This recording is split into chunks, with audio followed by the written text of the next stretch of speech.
రెండు చేతులెత్తి ఈరోజు నినాదాలు ఇవ్వాలి. భారత్ మాతాకి. చాలా మంది ఎత్తడం లేదు.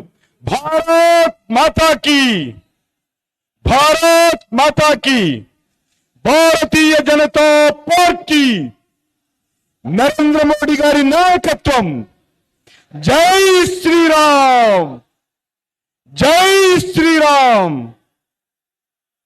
బహుజనులు, బడుగులు, వెనుకబడిన వర్గాలు, ఈ దేశంలో ఉన్నటువంటి 140 కోట్ల మంది ప్రజలకు ఆశాజ్యోతి, सबके साथ सबका विकास, सबका विश्वास, सबका प्रयास నినాదంతో ఈరోజు మనస వాచ కర్మన పాటిస్తున్నటువంటి మన ప్రియతమ నాయకులు, మన దేశ ప్రధానమంత్రి నరేంద్ర మోడీ గారికి ఈ తెలంగాణ గడ్డ మీద, తెలంగాణలో ఉన్నటువంటి బడుగు బలైన వర్గాల ప్రజల తరఫున, 4 కోట్ల మంది ప్రజల తరఫున మనస్ఫూర్తిగా స్వాగతం పలుకుతా ఉన్నాను. 10 ఏళ్ల క్రితం ఇదే స్టేడియంలో పార్లమెంట్ ఎన్నికలకు ముందు గుజరాత్ ముఖ్యమంత్రిగా ఇదే స్టేడియంకు మన ప్రియతమ ప్రధానమంత్రి నరేంద్ర మోడీ గారు వచ్చారు. ఆ సభ దేశ చరిత్రలో ఒక మార్పుకు నాంది కలిగింది. ఆ సభ తర్వాతనే నరేంద్ర మోడీ గారు ఈ దేశానికి ప్రధానమంత్రి కావడం జరిగింది. అంతేకాదు ఈరోజు అన్ని వర్గాల ప్రజలకు చేయూతనందిస్తున్నటువంటి వ్యక్తి. మిత్రులారా, చాలా విషయాలు పెద్దలు చెప్పారు. ఒక్కటే నేను చెప్పి ముగిస్తాను. Congress party, BRS party, Majlis party, ఈ 3 పార్టీలు ఒక్కటే. ఈ 3 పార్టీలు కూడా ఒకే తాను ముక్కలేని మనవి చేస్తా ఉన్నాను. 2004 నుంచి కాంగ్రెస్ పార్టీతో బీఆర్ఎస్ పొత్తు పెట్టుకుంది. మన్మోహన్ సింగ్ ప్రధానమంత్రిగా ఉన్నప్పుడు కేసీఆర్ కేంద్ర మంత్రిగా ఉన్నాడు.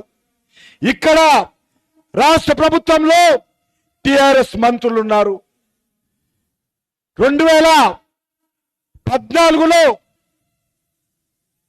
8 మంది ఎమ్మెల్యేలు చేయి మీద గుర్తు గెలిచినటువంటి వాళ్ళు బీఆర్ఎస్ పార్టీకి వెళ్ళారు, అమ్ముడు పోయారు. కాంగ్రెస్ ఎమ్మెల్యేలు అమ్ముడు పోయారు బీఆర్ఎస్ పార్టీకి. 2018లో 19 మంది కాంగ్రెస్ ఎమ్మెల్యేలు గెలిస్తే అందులో 12 మంది బీఆర్ఎస్ లోకి వెళ్ళారు.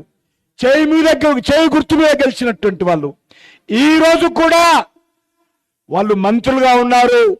వాళ్ళు ఈ రోజు కూడా కనీసము నైతిక బాధ్యత వహించి రాజీనామా చేయలేదు. అంతేకాదు ఇటీవల రాష్ట్రపతి ఎన్నికల్లో ఒక గిరిజన బిడ్డ, మన ప్రధానమంత్రి గారు ఒక గిరిజన బిడ్డ అయినటువంటి నేటి రాష్ట్రపతిగా ఉన్నటువంటి ఆ రోజు బీజేపీ అభ్యర్థిగా ద్రౌపది ముర్ము గారు హైదరాబాద్కు వస్తే ఎవరు స్వాగతం పలికారు?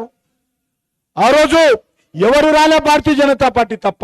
కానీ అదే కాంగ్రెస్ పార్టీ అభ్యర్థి ఈ రాష్ట్రానికి వస్తే కేసీఆర్ కుటుంబం అంతా కూడా, బీఆర్ఎస్ పార్టీ అంతా కూడా హైదరాబాద్ లో ఊరేగింపు పెట్టి కాంగ్రెస్ అభ్యర్థికి స్వాగతం పలికి నరేంద్ర మోడీ గారి మీటింగ్ లో అనేక రకాలుగా విమర్శించి ఆ పార్టీ కాంగ్రెస్ పార్టీ ఏజెంట్ గా టిఆర్ఎస్ పార్టీ నాయకులు వివరించారు. ఈరోజు నేను కాంగ్రెస్ పార్టీని అడుగుతా ఉన్నాను, మీ ఎమ్మెల్యేలు అమ్ముడు పోయారా లేదా బీఆర్ఎస్ పార్టీకి చెప్పాల్సినటువంటి అవసరం ఉంది. రేపు ఇటీవల కాంగ్రెస్ పార్టీ నాయకుడు చెప్పారు, మా ఎమ్మెల్యేలు ఇప్పుడు కూడా ఎలక్షన్ల తర్వాత కూడా కాంగ్రెస్ పార్టీకి అమ్ముడు పోతారని చెప్పారు. నేను అడుగుతా ఉన్నాను కాంగ్రెస్ పార్టీని, మీరు మీ ఎమ్మెల్యేలు కేసీఆర్ కు బీఆర్ఎస్ పార్టీకి అమ్ముడు పోకుండా ఉంటారనేటువంటి గ్యారంటీ ఇస్తారని అడుగుతా ఉన్నాను. ఇవ్వలేరు. ఎందుకంటే ఎమ్మెల్సీ అంతా కట్టగట్టుకొని బీఆర్ఎస్ లో చేరారు. కాబట్టి ఒకటే కోరుతా ఉన్నాను, కాంగ్రెస్ పార్టీ అమ్ముడుపోయే పార్టీ, టిఆర్ఎస్ పార్టీ కొనుగోలు చేసేటువంటి పార్టీ. ఓ తెలంగాణ ప్రజానీకమా, గతంలో 10 సంవత్సరాలు కాంగ్రెస్ పార్టీ పాలన చూశాము, అంతకుముందు 30 సంవత్సరాలు చూశాము.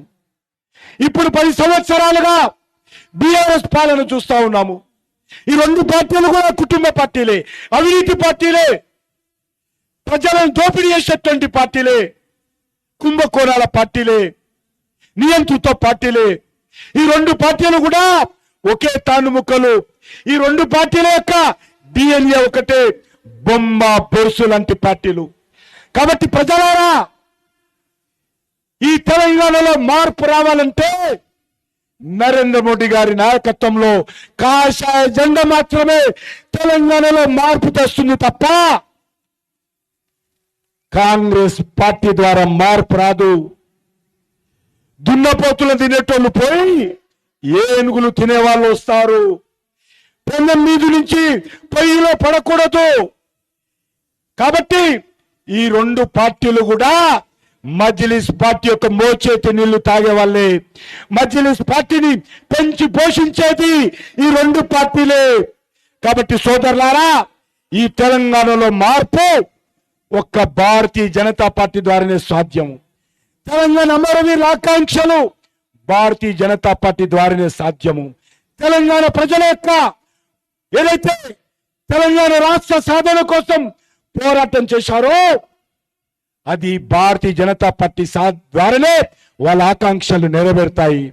కాబట్టి ఒక ప్రజాస్వామ్య ప్రభుత్వము గ్రామ పంచాయతీ నుంచి ఢిల్లీ వరకు ఒక నీతివంతమైనటువంటి ప్రభుత్వం ఇస్తాం.